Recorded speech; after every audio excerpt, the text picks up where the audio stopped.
Bonjour à tous, bienvenue à la deuxième session de pitch de l'espace décarbonation.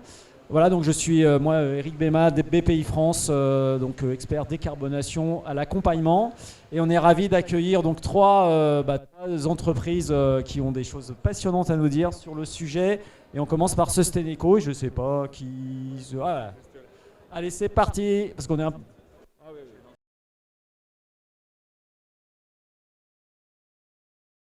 Bonjour à tous, bonjour à toutes.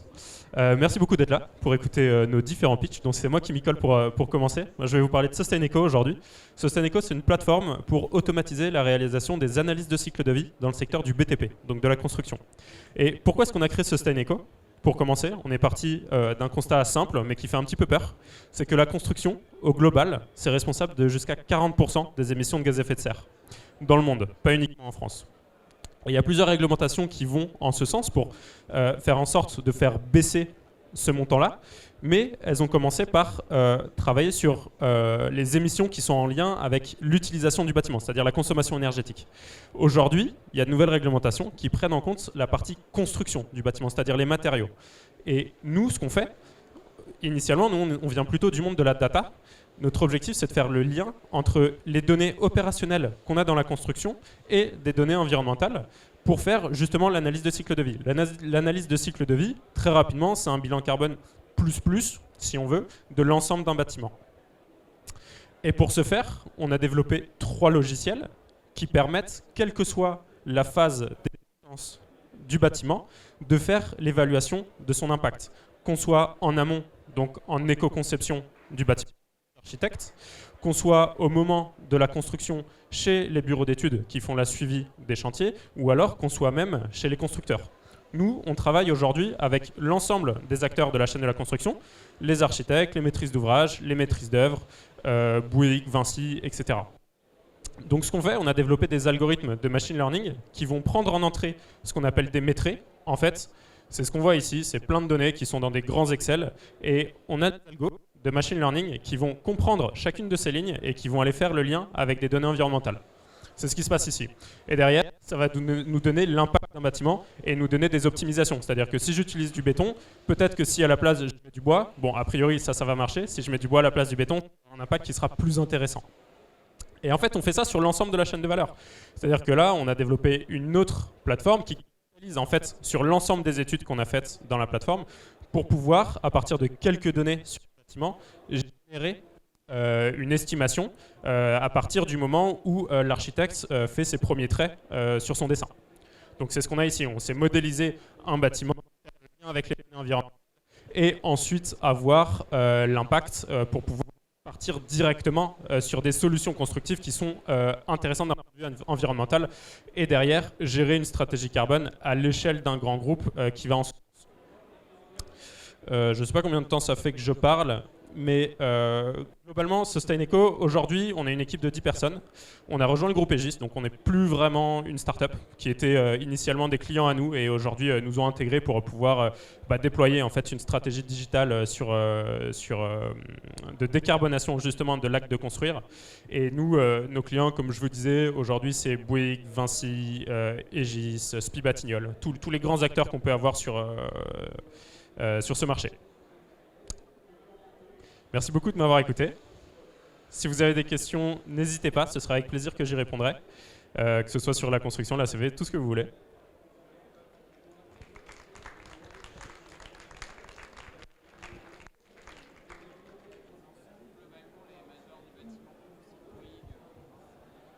C'est une très bonne question. Alors, les majors du bâtiment, aujourd'hui, ils ont tous pris des engagements qui sont très ambitieux. C'est-à-dire qu'ils ont pris comme engagement de diminuer de 40% leurs émissions carbone sur le scope 3, c'est-à-dire qui prend en compte leur activité de construction à horizon 2030. Donc c'est super dur. En gros, ça veut dire que ce qu'ils émettent aujourd'hui, il faut le diviser par 2 en 7 ans, quasiment. C'est délirant, mais tant mieux qu'il l'ait fait, c'est très bien. Et aujourd'hui, en fait, ils ne sont pas véritablement capables de savoir où est-ce qu'ils en sont. C'est-à-dire qu'ils veulent diminuer de 40% leurs émissions carbone, mais ils ne savent pas où ils en sont aujourd'hui. Donc c'est là où on intervient. C'est-à-dire que nous, ce qu'on permet de faire, c'est de industrialiser en fait, l'évaluation carbone de leur projet. C'est-à-dire qu'avant, ils utilisaient des gros ratios, c'est-à-dire je dépense X millions d'euros en béton, et X millions d'euros en béton, ça me fait tant d'émissions de CO2. Mais en fait, il faut rentrer beaucoup plus dans le détail si on veut avoir une stratégie carbone qui ait du sens et qui soit précise. Parce que si on prend juste des ratios monétaires, ça ne nous permet pas de rentrer dans le détail et d'affiner la manière de concevoir, d'affiner la manière de construire et de choisir certains matériaux plutôt que d'autres. Donc c'est là qu'on intervient, et nous, ce qu'on leur permet de faire, c'est de prendre l'ensemble de leurs projets de construction. Par exemple, Bouygues a fait la CV de l'ensemble de ses projets avec Sustaineco, et nous derrière on sait leur dire que par exemple avec telle manière de construire, tel mode constructif, ils répondent à leur objectif carbone de diminution de 40% de leurs émissions de CO2, et avec telle autre manière de construire, ils ne répondent pas.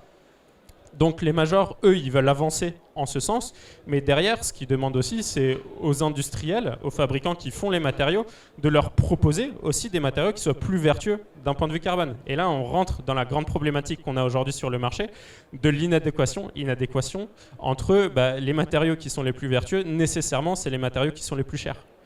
Et donc, de fait, si on veut faire du plus vertueux, ça coûte beaucoup plus cher, et c'est là où on arrive à la limite du système, malheureusement.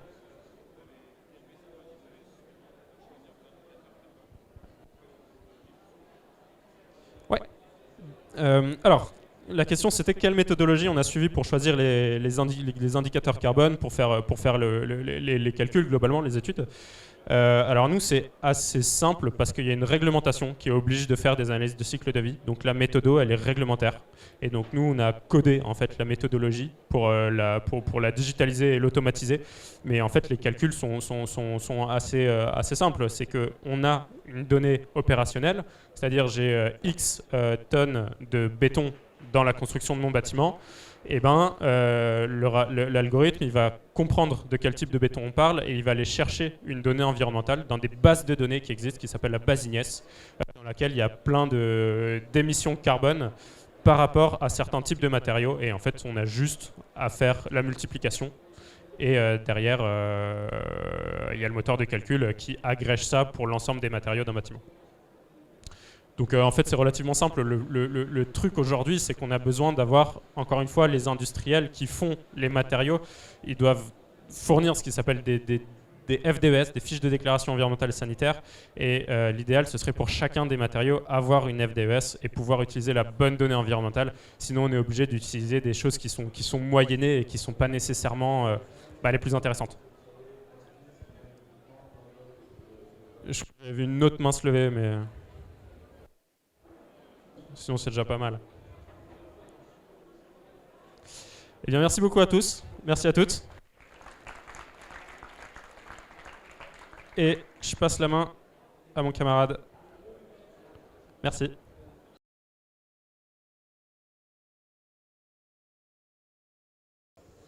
Bonjour à toutes et à tous.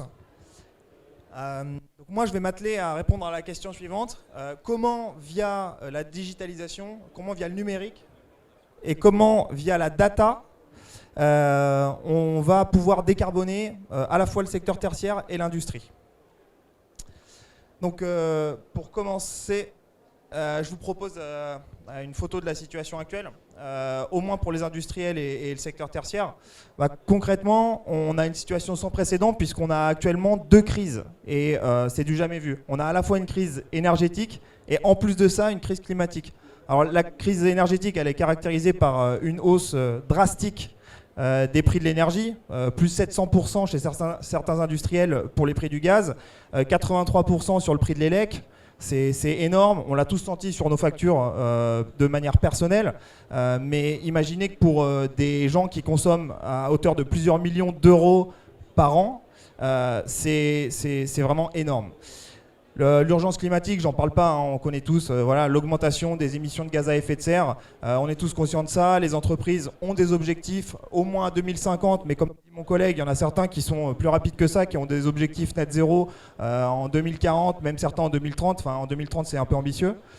Et ces nouveaux objectifs sont aussi partagés par le gouvernement, puisqu'il y a des politiques environnementales mises en place par le gouvernement, notamment au travers du plan de sobriété énergétique, qui vise à réduire de 10% les consommations dans l'industrie. Le décret tertiaire, donc lui qui vise à baisser les consommations et l'empreinte carbone des acteurs du tertiaire pour ceux qui ont des bâtiments de plus de 1000 m², ce qui concerne beaucoup de monde. Et enfin, un nouveau plan de sobriété sur l'eau sur lequel je vais passer rapidement. Donc, l'approche chez Metron, c'est de dire finalement, avant de parler de sobriété énergétique, la première chose à faire, c'est d'abord de mesurer et d'avoir de la transparence énergétique. Et donc, notre approche, pour vous la simplifier et pour vous donner un exemple très concret, mettons demain, je vous mets dans les mains des tableaux de bord de tout ce que vous consommez chez vous. Combien consomme votre box internet, combien consomme votre frigo, votre four, et qu'en plus de ça, je vous donne la possibilité de le comparer à votre voisin, à quelqu'un qui a un foyer de taille similaire. Bah, naturellement, avec le bon sens, vous allez identifier des plans d'action. Typiquement, bah, pourquoi mon voisin, son four, il fonctionne de la même façon que moi, mais il consomme 2 fois moins. Bah, peut-être que le mien est vieux. Donc je vais me poser les questions, je vais lui poser des questions. Pareil sur la box. Ma box internet, bah, finalement, elle consomme beaucoup plus que ce que je pensais et je l'imaginais pas. Et elle est tout le temps allumée. Je l'éteins jamais. Bah, typiquement, je vais à partir du moment où j'ai cette connaissance et je me rends compte de comment je consomme, bah, je vais l'éteindre. Donc voilà, donc pour modifier les comportements et la façon dont on consomme l'énergie, bah, c'est important de le mesurer. Et ça, c'est la première brique. Transposer ça au secteur tertiaire ou à l'industrie, et donc pas à notre petite échelle où nos consommations sont quand même assez réduites, il y a des tas de choses à faire et des tas d'optimisations à aller chercher. Mais pour aller les chercher, du coup, nous, notre approche, c'est de dire il faut les mesurer. Et rien de mieux que la data et le digital pour récupérer des informations sur des machines-outils, sur des process, des groupes froids, des fours, des chaudières, que ce soit dans l'industrie ou dans le secteur tertiaire, pour aller monitorer tout ça et générer des plans d'action. Donc ça, je passe. Pour accompagner de façon très concrète les industriels dans leur décarbonation et dans la réduction de leur consommation, hein, qui sont intrinsèquement liées, on a mis en place un programme avec BNP Paribas, Amazon Web Services et Dalkia du groupe EDF, et Metron bien sûr. On a mis 4 millions d'euros sur la table pour accompagner de façon concrète tous les industriels et les professionnels du tertiaire qui souhaiteraient commencer à monitorer leur consommation à travers la mise en place de capteurs et de notre plateforme. Notre but, c'est d'aller chercher 100 000 tonnes de CO2 en 2 ans. C'est l'équivalent d'une centrale à charbon. Et ce but-là, on cherche à l'atteindre au travers de 100 sites industriels pionniers. Donc là, je m'adresse à tout le monde. On connaît tous des industriels qui ont des émissions importantes. On a tous dans notre famille, dans notre entourage, des gens qui sont motivés pour aller chercher des réductions de consommation et des réductions d'empreinte carbone. Voilà, il y a un programme en ce moment qui est un des seuls programmes d'initiative privée qui vise à accompagner et de manière financière les industriels. On l'a fait avec le soutien du gouvernement, évidemment. Donc voilà, et ce sera le mot de la fin. Et je vous écoute pour toutes vos questions. Merci de votre écoute.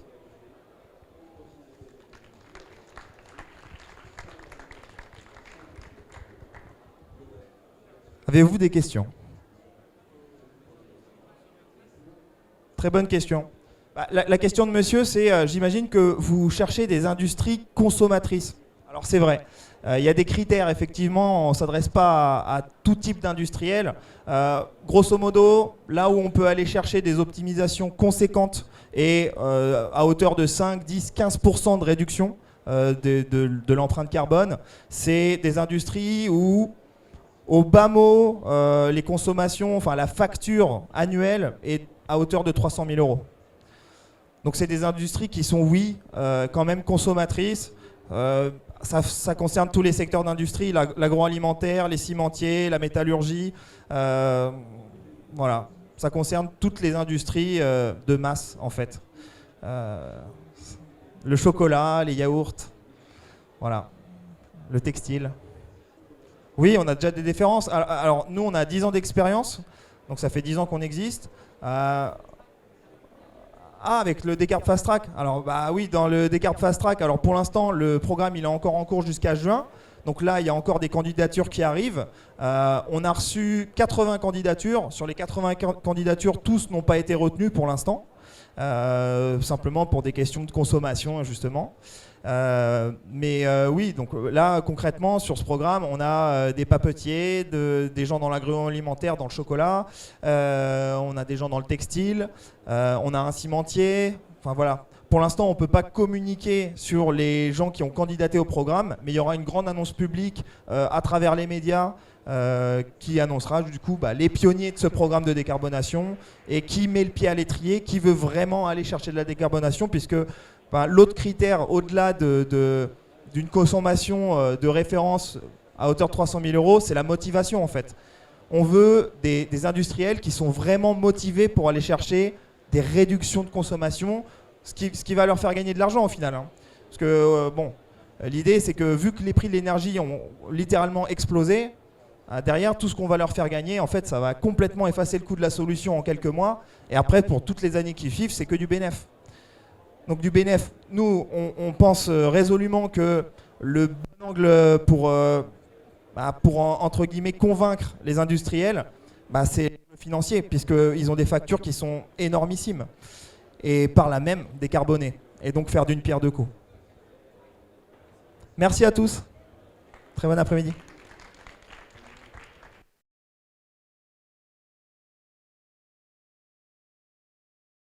Bonjour à toutes et à tous. Donc on a parlé de décarbonation globale, on a parlé de décarbonation des bâtiments. Moi je vais vous parler de décarbonation du numérique.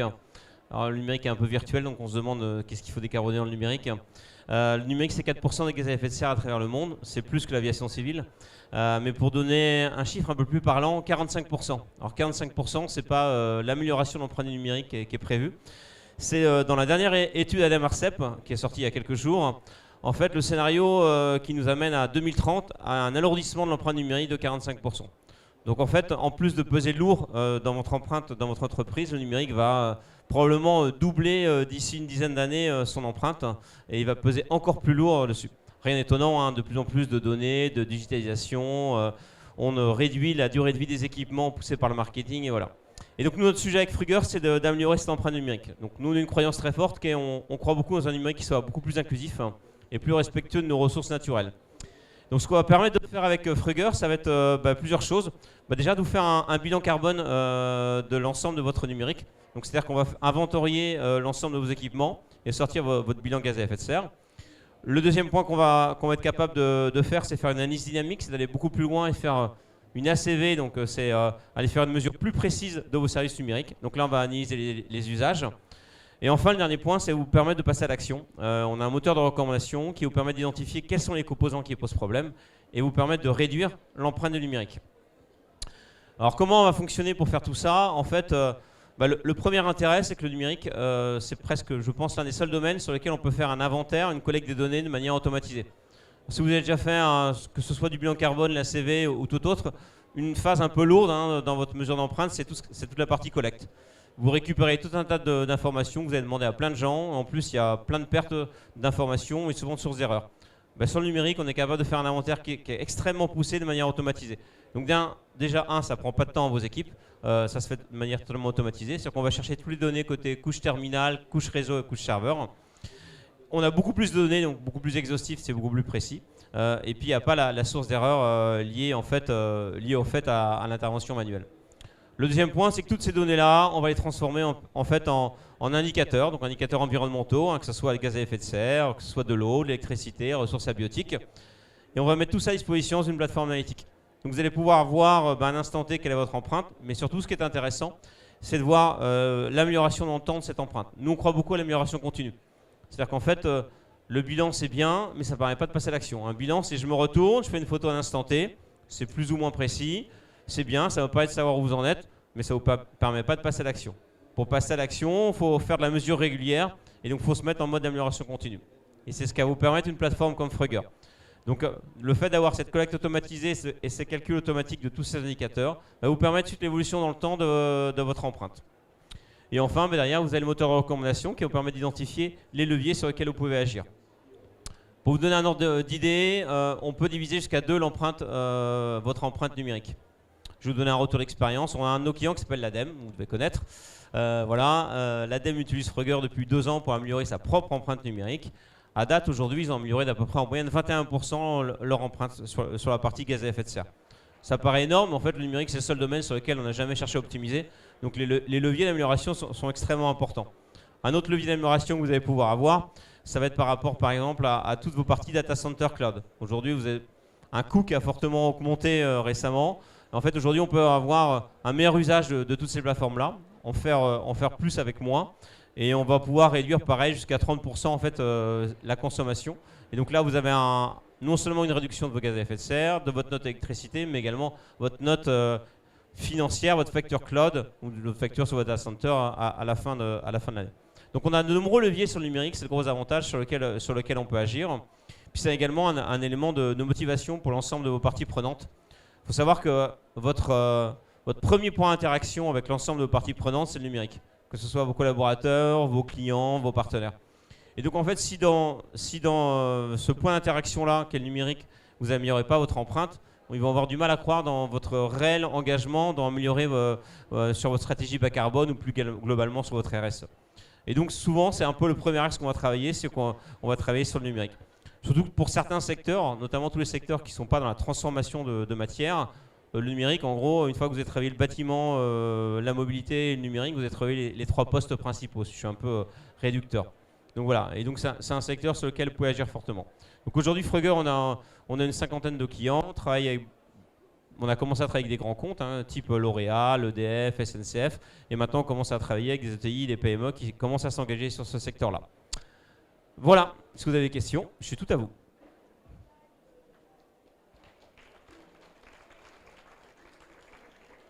Alors, est-ce qu'on travaille sur la réalité virtuelle, la réalité augmentée? La réponse est non, on ne sait pas le mesurer de manière automatisée. C'est un sujet auquel on s'intéresse. On s'intéresse à la réalité virtuelle, on s'intéresse même plus globalement au métavers, même si ce n'est pas quelque chose qui nous passionne en termes d'innovation, de progrès, on va dire, c'est pas très vertueux. Mais on sait qu'on va devoir mesurer ça. Donc c'est en R&D à date, on ne sait pas le faire de manière automatisée. On sait le faire de manière macro-manuelle en fait. Voilà. Alors, quelques éléments pour passer à l'acte. Déjà, le premier élément, c'est déjà de se poser la question de quelle est l'empreinte du numérique et donc d'avoir envie de faire mieux. Je prends un exemple, intégrer une notion de sobriété dans vos projets et appliquer par exemple la règle des 3U. La règle des 3U, c'est quoi? C'est qu'en fait, pour chaque fonctionnalité que vous avez demandé d'un point de vue à votre IT, dans une nouvelle application, c'est de dire est-ce que cette fonctionnalité, elle est réellement utile? Est-ce qu'elle est utilisable dans la manière dont je l'ai conçue? Et est-ce qu'elle est réellement utilisée? Je prends un exemple. Dans toutes nos banques, on a ce qu'on appelle une messagerie interne sur le portail. Est-ce qu'elle est réellement utile? Oui, pourquoi pas. Ça permet de communiquer en direct de façon sécurisée. Est-ce qu'elle est utilisable? Pas vraiment. Dans la manière dont c'est conçu, c'est pas du tout à niveau des autres messageries qu'on peut avoir. Est-ce qu'elle est utilisée? Pas du tout. C'est une fonctionnalité qui n'aura jamais été développée. Elle a un coût de l'avoir développée, mais elle a aussi un coût environnemental. Elle traîne sur un serveur pour rien. Voilà. Et donc, si vous déjà ce genre de petits trucs sur les notions de sobriété à inculquer. Il faut savoir que sur une application informatique, en moyenne, vous avez 20 à 30% des fonctionnalités qui sont très peu, voire pas du tout utilisées. C'est très classique, c'est-à-dire que quand vous avez besoin de demander quelque chose à votre DSI, vous allez faire votre liste au Père Noël, vous êtes sûr de tout avoir, et puis vous allez demander des choses auxquelles ils ne servent à rien. Et donc, intégrer ces notions de sobriété, et déjà très en amont, vous allez faire des économies. Et après, le meilleur moyen d'améliorer, c'est d'aller mesurer votre empreinte numérique et de voir où sont les leviers. Donc, évidemment, sur les aspects cloud, c'est déjà d'avoir moins de puissance machine réservée, parce que souvent on a tendance à réserver énormément de puissance au cas où, mais en fait, vous vous rendez compte que la majeure portion de la journée, vous utilisez que 10% de la puissance machine. Et puis évidemment, il y a d'autres éléments encore plus simples, c'est d'aller chercher des data centers plutôt en France. Le mix énergétique est bien meilleur qu'en Allemagne, par exemple. Voilà, donc il y a tout un tas de choses comme ça qui sont à faire. Et puis c'est des prestataires qui sont formés sur ces sujets d'éco-conception de services numériques. Malheureusement, il n'y en a pas tant que ça, mais il y en a de plus en plus. Ça va dans le bon sens. Donc voilà. Alors, sur le cycle de vie des données, on va regarder en effet les volumétries de données qui sont enregistrées, les nombres les accès disques, etc. Aujourd'hui, en fait, on a, ça va vous paraître bizarre, mais en fait, c'est pas forcément, vous n'allez pas forcément faire une économie d'empreinte à diminuer les données. Parce qu'en fait, le coût d'un accès disque, notamment le coût pour supprimer les données sur un disque, il est pas négligeable qu'on fait une ACV de cette opération-là versus les garder. Donc en fait aujourd'hui on a justement on est une de nos chercheuses qui est en train de regarder ça avec un labo pour voir un peu est-ce qu'il y a un vrai intérêt à avoir une vraie position sur cet ACV cycle de vie.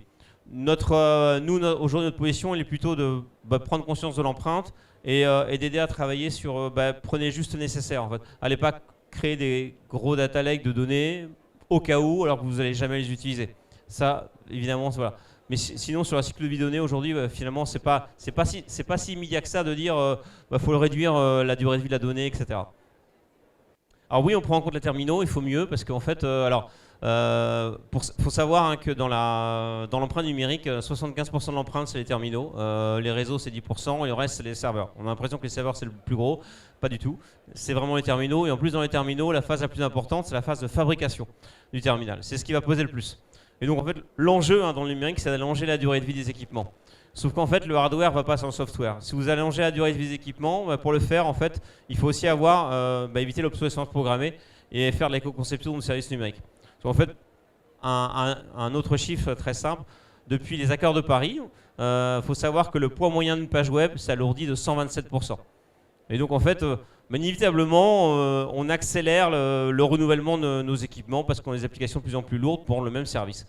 Donc on travaille sur des couches beaucoup plus élevées. Avant, quand on développait, on travaillait sur des couches beaucoup plus basses et on avait moins de puissance machine à disposition. On réfléchissait bien notre algorithme. C'est tout bête, mais moi il y a 20 ans quand je développais, ça ne va pas rajeunir, mais voilà, c'était, on se posait toutes les questions de développer sur l'algorithme. Aujourd'hui, on ne se pose pas de questions, on a l'impression que les ressources sont limitées, donc voilà. Et donc l'enjeu est vraiment de travailler à la fois pour allonger la durée de vie de l'équipement, il faut faire de l'éco-conception. Et c'est vraiment ça sur quoi nous on va travailler, d'avoir cette empreinte au global. Alors, oui, tout à fait. Nous, on ne fait pas de bilan carbone global, on ne fait pas d'évaluation resto global. Donc, nous, on est plutôt un vertical qui vient après pour passer à l'action. Donc, oui, ce sont des partenaires. Donc, c'est souvent la première étape, c'est de faire vos bilans carbone global. Puis après, vous avez besoin de passer à l'action avec des solutions plus verticales. Vous en avez vu une sur le bâtiment au tout début. Là, on est sur le numérique, qui va vous permettre de pas qu'avoir les émissions directes, scope 1, scope 2, avoir le scope 3. Elle n'est pas qu'un bilan carbone, elle est faire de la CV. Et donc, en effet, nous, ce sont clairement des partenaires. Eh bien, merci beaucoup. Bonne journée.